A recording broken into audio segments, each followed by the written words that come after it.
Repletos de belíssimas vitórias, frustrantes derrotas e memoráveis momentos de comemoração e superação dos atletas, os eventos esportivos também são pontuados por situações inesperadas ou engraçadas. Sejam elas constrangedoras, perigosas ou só atípicas, divertem o público e também marcam estas competições. Está preparado para assistir?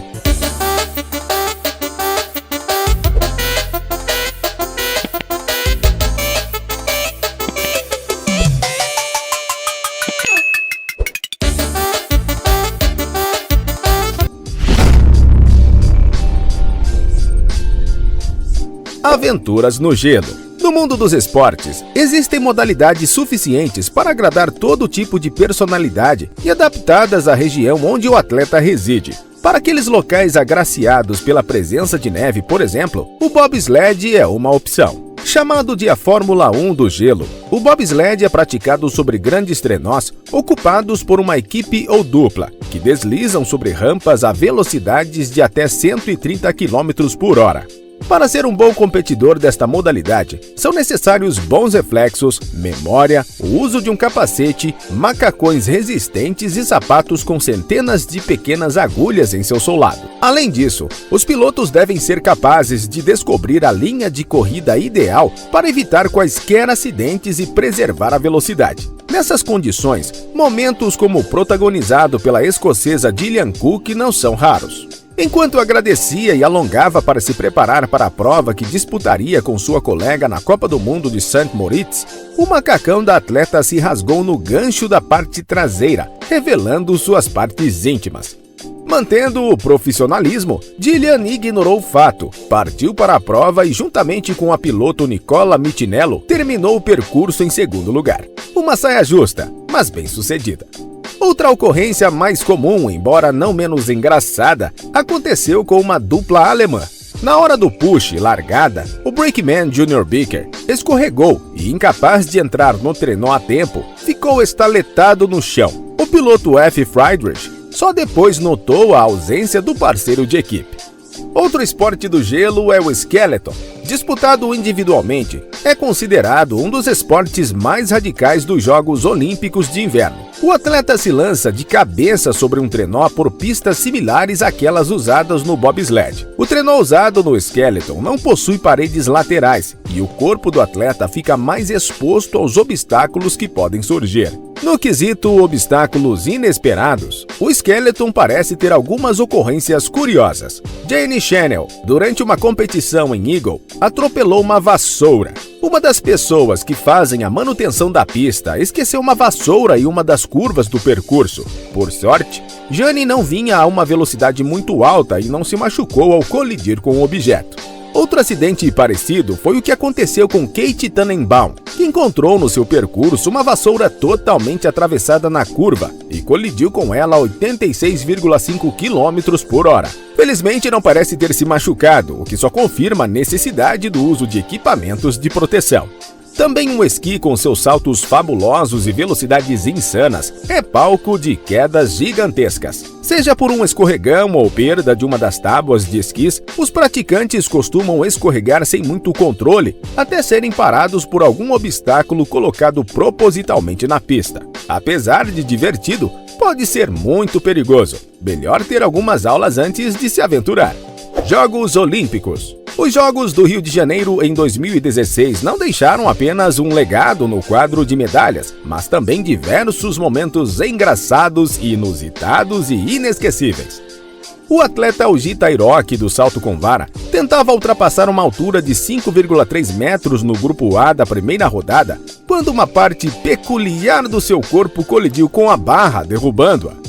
O saltador nega que tenha sido seu genital, o que causou a desclassificação dos jogos, porém o momento foi registrado e ganhou os jornais estrangeiros. No campo dos saltos ornamentais, o mergulhador russo Ilya Zakharov, ganhador do ouro em Londres 2012, pode ter reproduzido um dos piores saltos da história olímpica na Rio 2016.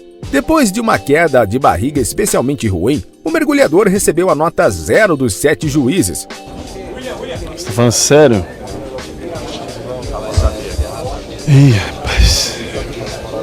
Além da péssima nota, imagine o desconforto da batida. Na natação, a chinesa Fu Yanyui, com seu jeito despojado e animado, fez sucesso em suas entrevistas.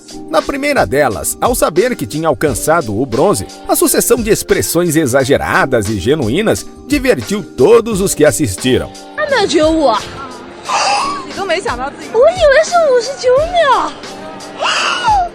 Em um segundo momento, as câmeras flagraram uma enorme careta quando a nadadora se machucou ao tentar acomodar melhor os seios sob o maiô apertado da competição. No boxe, a torcida foi quem deu um show à parte da luta que ocorria no ringue entre o equatoriano Carlos André Mina e o alemão Sergei Mitchell. Observando o sobrenome do equatoriano, entoaram em uníssono a música Pelados em Santos, do grupo Mamonas Assassinas. O trecho Mina, seus cabelos é da hora, foi cantado a plenos pulmões pelos bem-humorados espectadores. Carlos André ganhou o embate. Parece que a energia da torcida foi uma ótima inspiração.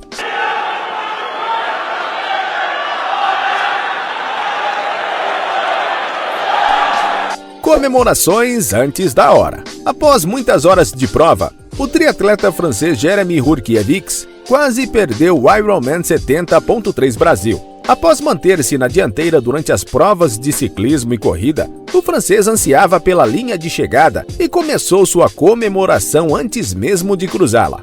No entanto, o brasileiro Igor Morelli vinha apenas 10 segundos atrás de Jérémy e por pouco não tomou o título do francês. Para evitar a vitória do brasileiro, Jérémy segurou o concorrente pelo braço, impedindo-o de cruzar a linha de chegada antes dele. Resultado, uma diferença de apenas 2 segundos favoreceu o francês, conferindo a ele os pontos que necessitava para classificar para o Mundial do Ironman. Espera-se que esta lição o francês nunca mais esqueça. O piloto de motociclismo André Veríssimo não teve a mesma sorte que Hourkiewicz. Na última curva do Superbike Brasil, o piloto se distraiu comemorando a vitória antecipadamente e foi ultrapassado pelo adversário piloto Oswaldo J. Filho do Duende, terminando a prova em terceiro lugar. Olha o Duende, Veríssimo! Olha o Duende, Veríssimo! Olha o Duende, Veríssimo! Olha o Duende, Veríssimo! No futebol também existem essas bola fora. Em um jogo entre o Flamengo e o Vasco, o placar estava empatado quando surgiu a oportunidade da reviravolta. O jogador flamenguista Henrique Dourado partiu para o ataque, marcou um gol e prontamente saiu comemorando. O detalhe importante é que o juiz tinha marcado o impedimento e o gol não valeu.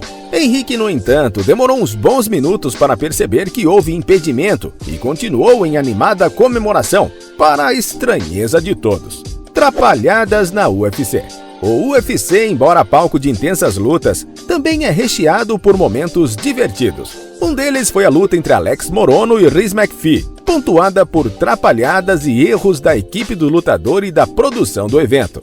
No terceiro round do confronto, Morono acertou um golpe que fez McPhee cuspir o protetor bucal. O protetor escorregou por um pequeno vão entre a lona e a grade e se perdeu debaixo do octógono. Por se tratar de um adereço fundamental do uniforme dos atletas, o árbitro parou o combate para que o mesmo fosse substituído. No entanto, não havia uma peça sobressalente, porque a equipe se esqueceu. Os funcionários do UFC tiveram então que entrar debaixo do octógono e passaram mais de 2 minutos procurando pelo protetor perdido. Recuperado o adereço e após ser devidamente enxaguado com água, foi devolvido ao dono e os lutadores puderam retornar ao embate. Sem dúvida, minutos insólitos. Já Abu Azaitar, em sua luta contra o canadense Marc-André Barriault, no card preliminar do UFC 260, também teve um contratempo com o protetor, o que lhe custou a vitória. No terceiro round, Azaitar deixou cair o adereço e inesperadamente se abaixou para pegá-lo,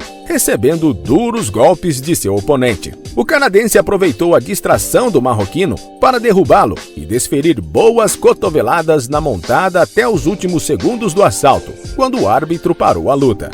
Também no UFC, as clássicas encaradas são um show à parte. De pequenas e bem-humoradas às mais agressivas, as encaradas entre os oponentes ocorrem nos eventos de promoção das lutas. Já teve dancinha com a oponente entre as lutadoras Vazante e Watterson, maquiagem de coringa com direito à interpretação dos trejeitos do vilão entre Pérez e Turman e até simulação de cadeirada entre Verdun e Volkov. O importante é interagir, descontrair e desafiar o oponente e, é claro, promover o evento. Mascotes divertidos. Escolhidos como representantes visuais ou identificadores de uma marca, empresa ou evento, os mascotes são um meio de atingir públicos específicos, interagindo com as pessoas e ajudando na comunicação e divulgação da marca. Existem mascotes tão divertidos que ficam conhecidos além da marca que representam. Um bom exemplo foi a mascote de um time de beisebol que começou a dançar perto de um segurança, no intuito de provocá-lo. O segurança parecia estar muito zangado com a brincadeira, mas, contrariando as expectativas, resolveu revidar com outra dança e arrasou. Foi um show de humor, humildade do mascote e reconhecimento do público e roubou a cena do jogo. O mascote do Chicago Bulls é outro exemplo de descontração. De beijos roubados a chuva de pipoca sobre o público, Benny the Bull tem habilidades no basquete e dança e representa um espetáculo à parte nos jogos do seu time. Vamos ficando por aqui. Não esqueça de conferir sua inscrição. Grande abraço e até a próxima!